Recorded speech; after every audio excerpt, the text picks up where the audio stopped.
retrouver pour cette nouvelle page d'information. Bonsoir à tous et bienvenue dans ce 19h sur la télé Totalement Vôtre. À la une de ce soir. Juste après quelques jours après le refus de la liberté provisoire, l'ancien ministre de l'économie et des finances, Mme Boiré Sissoko, a été admise ce mardi au service d'urgence de l'hôpital du Mali pour des soins. Vous allez avoir les détails tout à l'heure dans cette édition. Le Japon octroie un financement de 6,6 milliards de francs CFA pour le renforcement de la résilience et le développement au Mali à travers les Nations Unies. Ce fonds sera injecté non seulement dans la promotion de la paix, mais aussi dans le développement socio-économique. Les détails à suivre avec nos reporters. Les préparatifs de l'initiative Renouveau chez vous vont au bon train. Une délégation s'est déjà rendue à Bougouni afin de préparer le terrain. Plusieurs rencontres ont déjà eu lieu dans le cadre de cette initiative. Un compte rendu à suivre avec notre reporter Gabriel Keita qui s'est rendu à Bougouni pour l'occasion. Et voilà donc pour les sommaires.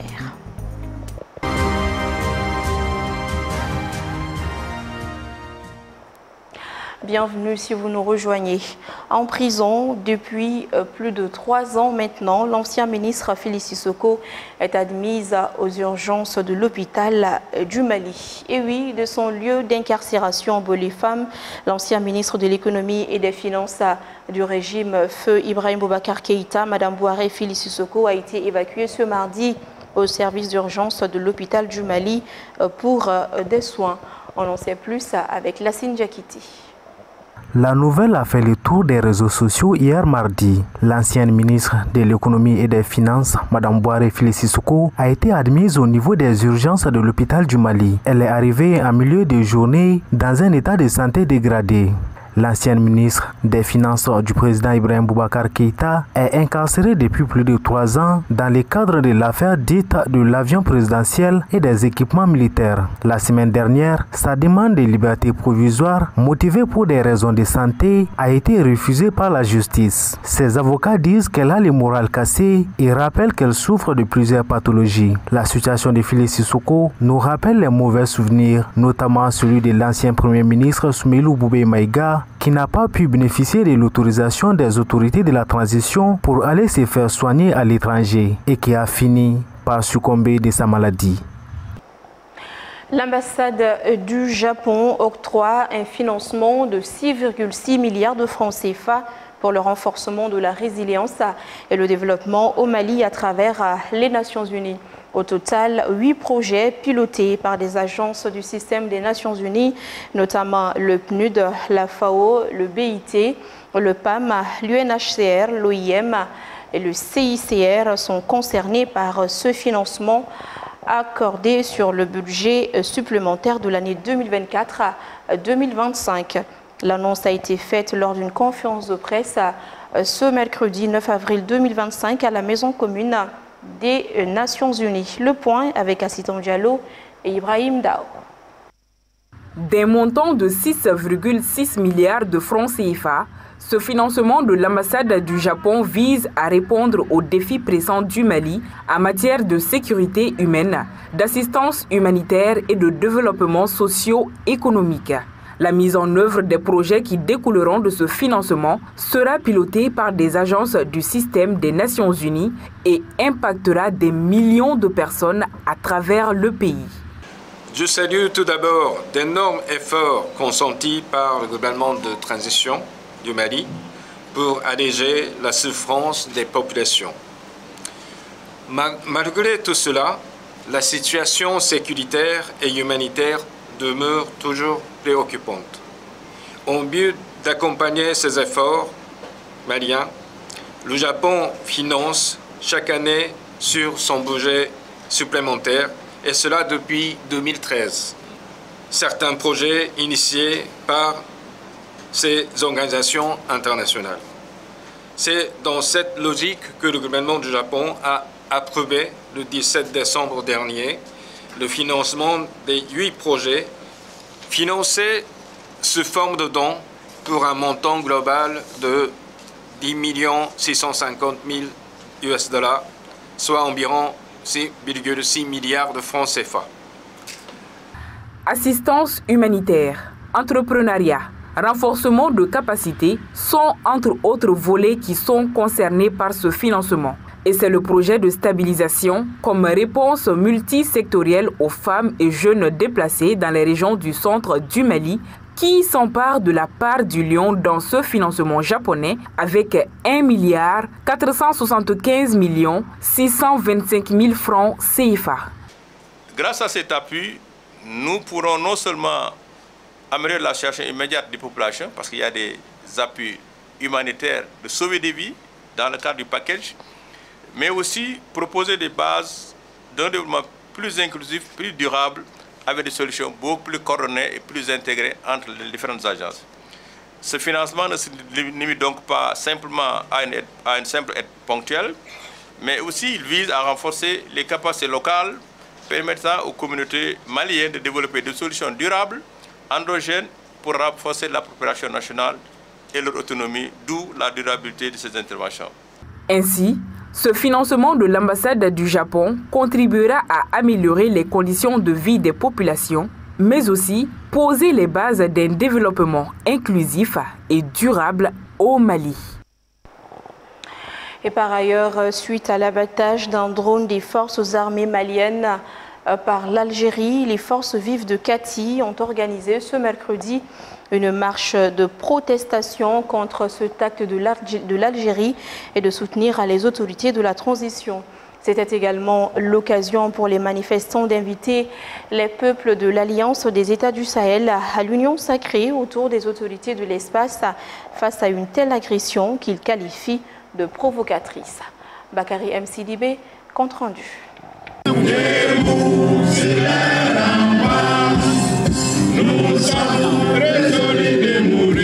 Abat l'Algérie. Non au parrainage des groupes terroristes. Le Mali est un État souverain. Ce sont des mots que nous pouvions entendre de ces manifestants très remontés contre l'Algérie.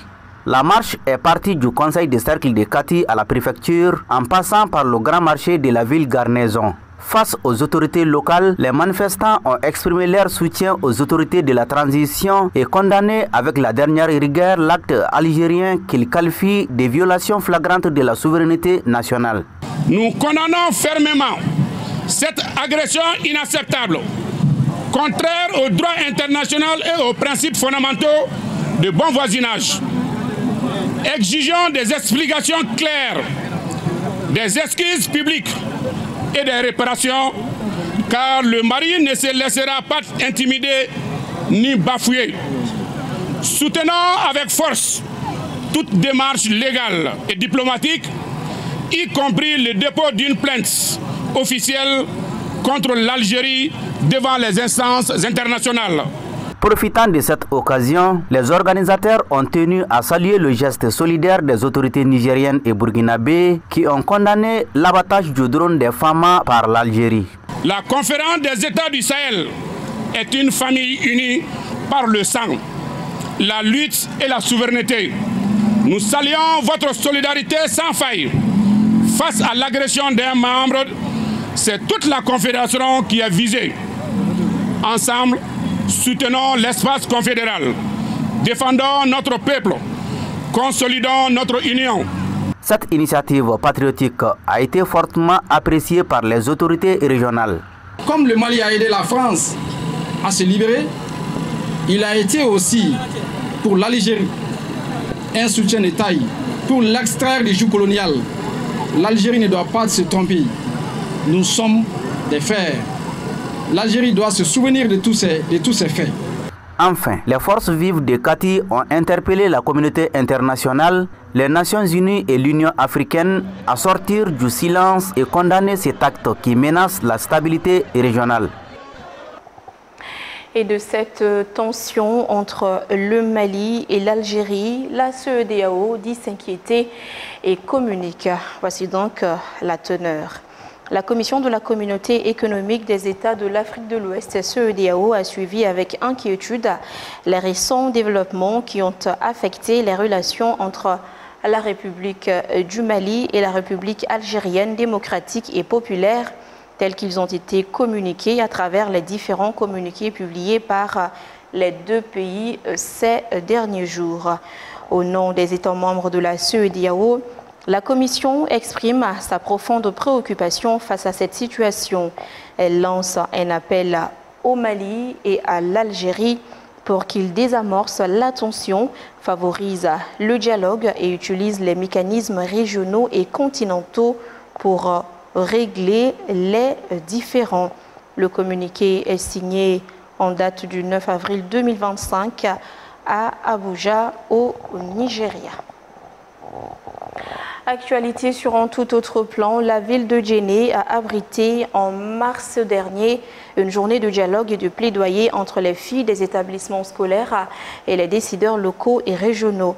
Il s'agissait à travers cette rencontre de favoriser un dialogue ouvert et inclusif entre les différentes parties afin de promouvoir le respect des droits à l'éducation et à la formation des filles.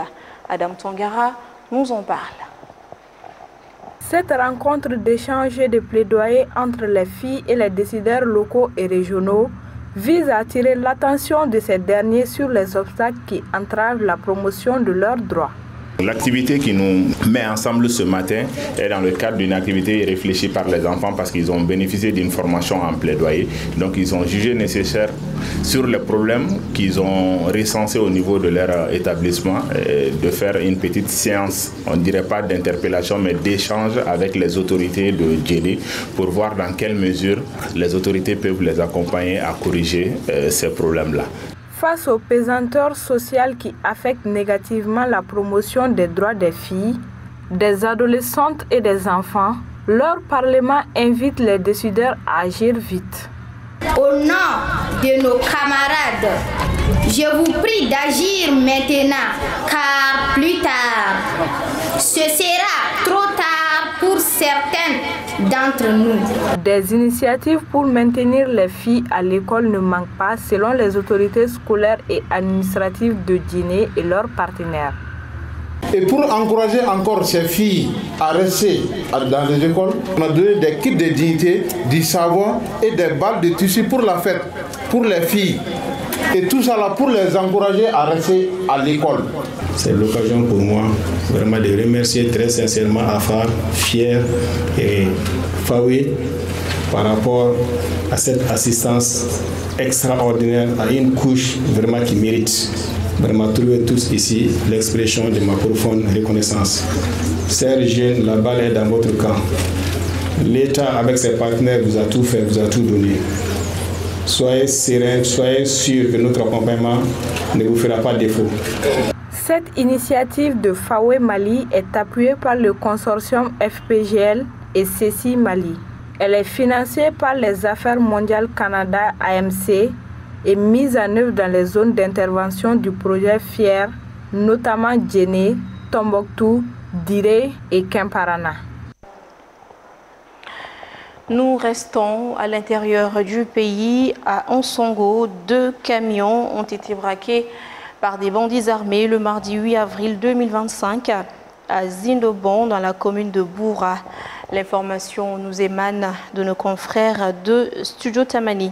Les camions étaient en partance pour la foire de Ouattaguna, selon la même source.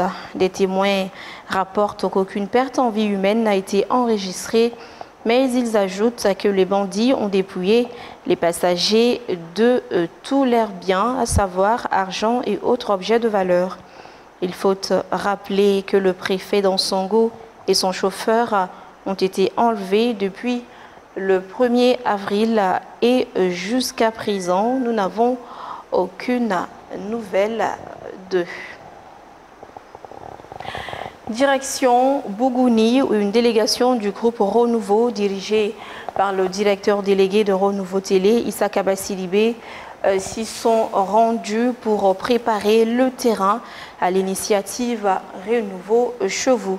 L'objectif de cette mission est d'échanger avec les autorités administratives et les entrepreneurs locaux pour une meilleure organisation de ce nouveau concept du groupe Renouveau. Le point avec Gabriel Keïta. en vue de concrétiser ses idéaux. Renouveau TV, la télé totalement vôtre, a décidé de délocaliser périodiquement plusieurs émissions phares dans une région du Mali, baptisée Renouveau chez vous. À travers cette initiative, le groupe Renouveau vise à être au plus près de ses téléspectateurs de l'intérieur.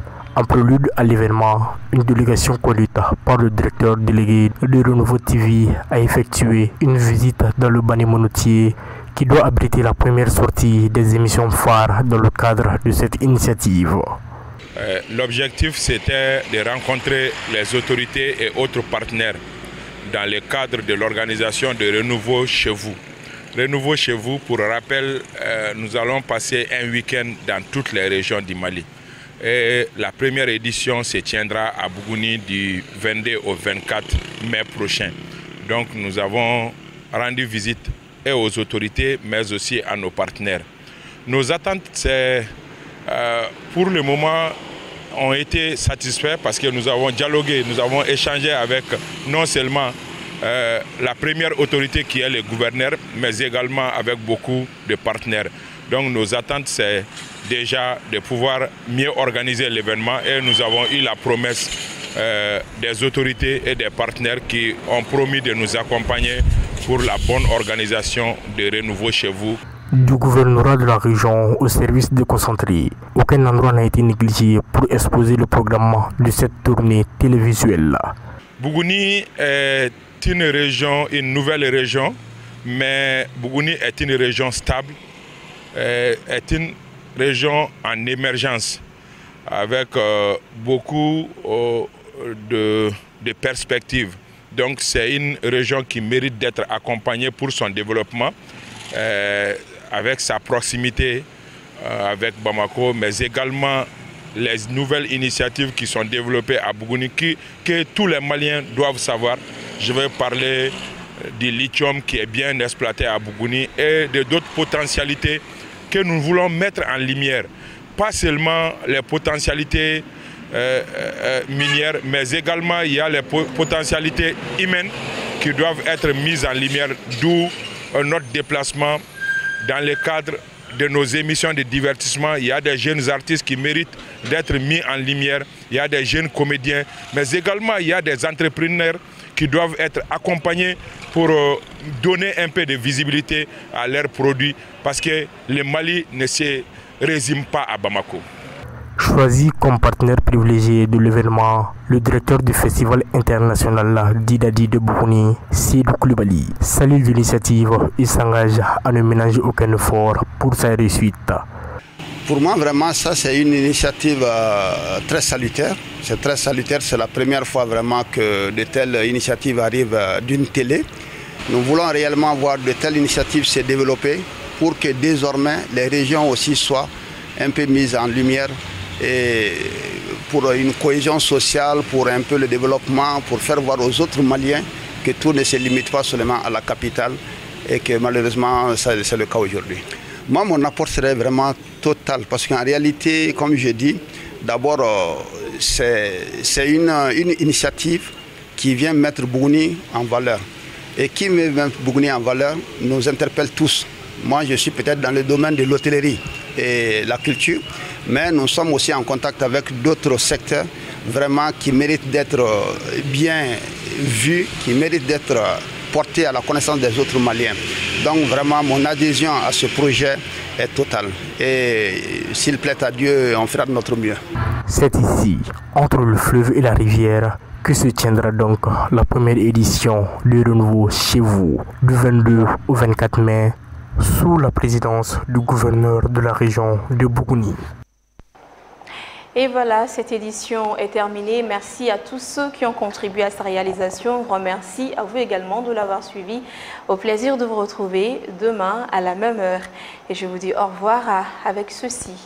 Misérable est la vie de ceux qui aiment mieux être craints qu'être aimés. Cicéron, bonsoir.